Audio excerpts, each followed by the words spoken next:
সারাটা জীবন পাপ করে থাকলেও একটা বার দাঁড়িয়ে খালি বলেন আল্লাহ আস্তাগফিরুল্লাহ ওয়া আতুবু ইলাইহি, মন থেকে বলেন আল্লাহ আমি ভুল করেছি, আল্লাহ আমাকে মাফ করে দাও, এক মুহূর্তের মধ্যে আল্লাহ পাক আপনার সমস্ত গুনাহগুলোকে নেকিতে পরিবর্তন করে দিবেন ইনশাআল্লাহ। একটা হাদিসে এসেছে যে ইনশাআল্লাহ যখন কেউ বলে কোনো কাজ করার আগে তার ওই কাজটা সুসম্পন্ন করার দায়িত্ব আল্লাহ পাক নিজে নিয়ে নেন। যত বেশি দরুদ পড়বেন আপনার টেনশন তত কমে যাবে। ফজিলত শোনেন, যত বেশি দরুদ পড়বেন আপনার টেনশন দুশ্চিন্তা তত কমে যাবে।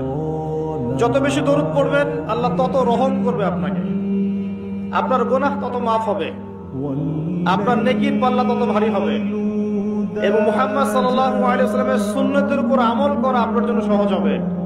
আর সবচেয়ে বড় কথা, কিয়ামতের দিন আপনার পক্ষে নবী সাল্লাল্লাহু আলাইহি ওয়াসাল্লাম স্বয়ং সুপারিশ করবেন ইনশাআল্লাহ, যদি আপনি বেশি বেশি দরুদ পড়তে পারেন। কেউ যদি বলে তুমি কেমন আছো, ভাই আলহামদুলিল্লাহ অনেক ভালো আছি, এই যে বলবেন আমি ভালো আছি, আল্লাহ এতটা খুশি হয় বান্দার এই শুকরিয়ার কারণে যে আল্লাহ বান্দার সমস্ত দুঃখ কষ্টকে হালকা করে দেয়। আল্লাহ আপনার জন্য অপেক্ষা করছেন, আপনি কখন তওবা করে আসবেন। বিশ্বাস করেন আল্লাহ আপনার জন্য অপেক্ষা করছেন যে কখন আপনি তওবা করবেন।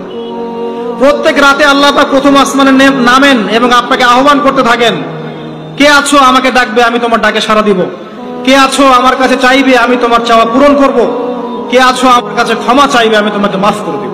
জীবনের উদ্দেশ্য ফিক্স করো, জীবনের উদ্দেশ্য একটাই, জান্নাত। জান্নাত পাওয়ার জন্য যা করা দরকার তাই করতে হবে। কোরআন হাদিস মেনে চলা থেকে শুরু করে আমল করা, আদব আখলাক সবকিছু এর মধ্যে চলে আসবে ইনশাআল্লাহ। আল্লাহ পাক তোমাকে পথ দেখাবেন, আগে তুমি জীবনের উদ্দেশ্য ফিক্স করো। বান্দা যখন ভুল বুঝতে পারে, মাথাটা নিচু করে চোখের পানি ছেড়ে বান্দা যখন কাঁদতে শুরু করে, এই দৃশ্যটা দেখলে আল্লাহ সহ্য করতে পারে।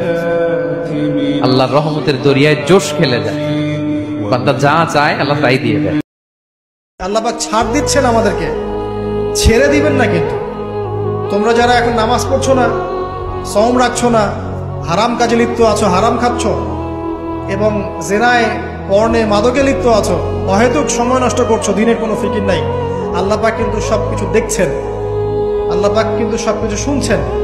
আল্লাহ রাব্বুল আলামিন সুযোগ